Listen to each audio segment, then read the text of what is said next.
Nakakalungkot na may mga ganitong karanasan, lalo na't pinaghirapan ng perang pambayad. Kung nabiktima ka ng scam kung saan nagbayad ka pero hindi pinadala ang item, mahalagang kumilos agad sa loob ng 24 na oras. Narito ang mga hakbang para i-report ito gamit ang GCash app. 1.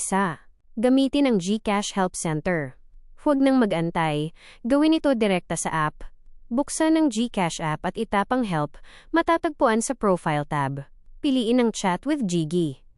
I-type ang I want to report a scam o report fraud. Susundan mo ang prompts ni Gigi. Piliin ang transaction na may problema at ibigay ang mga detalye ng nangyari. 2.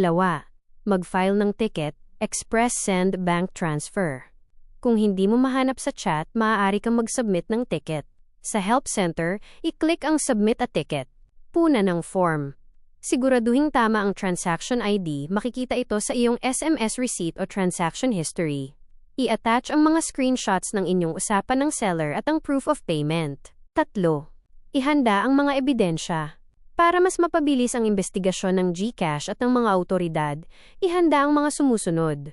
Screenshot ng transaction receipt, yung may reference no. Screenshots ng Convo, Facebook Viber o Telegram, kung saan makikita ang pangako ng seller at ang hindi pagsipot sa usapan. Link ng profile ng scammer o ang post ng item. 4. Mag-report sa PNP-ACG Anti-Cybercrime Group. Tandaan na ang GCash ay platform lamang at hindi sila makakapag-refund ng kusa ng walang utos mula sa batas o kung wala ng laman ang wallet ng scammer. Pumunta sa pinakamalapit na PNP Anti-Cybercrime Group office o i-report ito sa i-report ng PNP. Maaari mo ring i-report ang mobile number ng scammer sa NTC, National Telecommunications Commission, para ma-block ang SIM card nito. Tips para sa susunod. Hanggat maaari, gumamit ng GCash GGives o mga platforms na may buyer protection kung hindi mo pa kabisado ang seller. Ugaliing i-verify ang legit check LC ng seller sa mga community groups bago magbayad ng malaking halaga. Mayroon ka bang kopya ng reference number ng transaksyong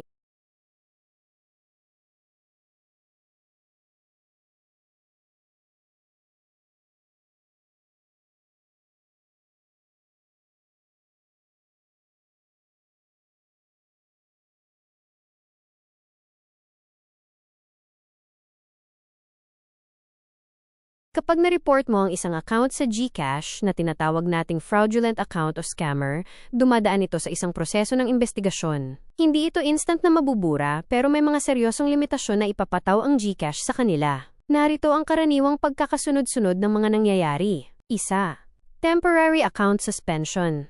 Sa sandaling ma-verify ng GCash na may valid na reklamo at ebidensya, ang unang hakbang ay ang pag-freeze ng account. Frozen funds, hindi na magagalaw ng scammer ang pera sa loob ng account niya.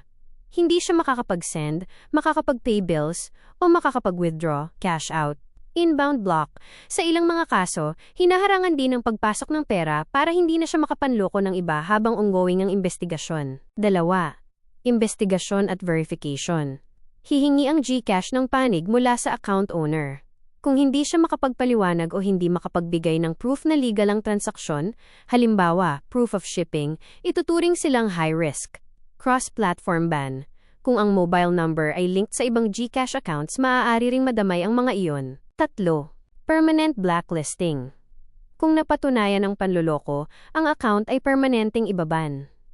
KYC blacklist. Dahil fully verified ang karamihan sa mga gumagamit ng GCash, ang pangalan at mukha biometrics ng scammer ay mailalagay sa blacklist ng GCash. Ibig sabihin, mahihirapan na siyang gumawa ng bagong account gamit ang kahit anong SIM card dahil block na ang kanyang identity sa system. 4.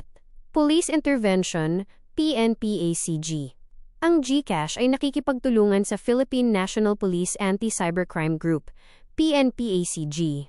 Kung magsasampa ka ng formal na kaso, ang GCash ay maglalabas ng impormasyon ng scammer, pangalan at address, sa mga autoridad sa pamamagitan ng isang court order o subpoena. Dito napapasok ang posibleng pagkakaaresto o pagsasampa ng kasong estafa o paglabag sa Cybercrime Prevention Act. Mahalagang paalala tungkol sa pera. Maraming nagtatanong, mababawi ko pa ba ang pera ko? Kung may laman pa.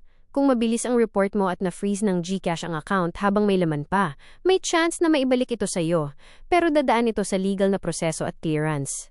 Kung na-withdraw na, Kung mabilis ang scammer at na-transfer na niya sa ibang bangko na cash out na ang pera bago mo ma-report, mahihirapan ang GCash na bawiin ito ng kusa dahil wala na silang access sa fund na lumabas na sa system nila. Tandaan, mas mainam na i-report din ang number nila sa NTC at sa Cybercrime Investigation and Coordinating Center, CICC, sa pamamagitan ng pagdial ng 1,326 para ma-block ang mismong SIM card sa lahat ng network. Naisampa mo na ba ang ticket sa GCash Help Center para sa transaksyong ito?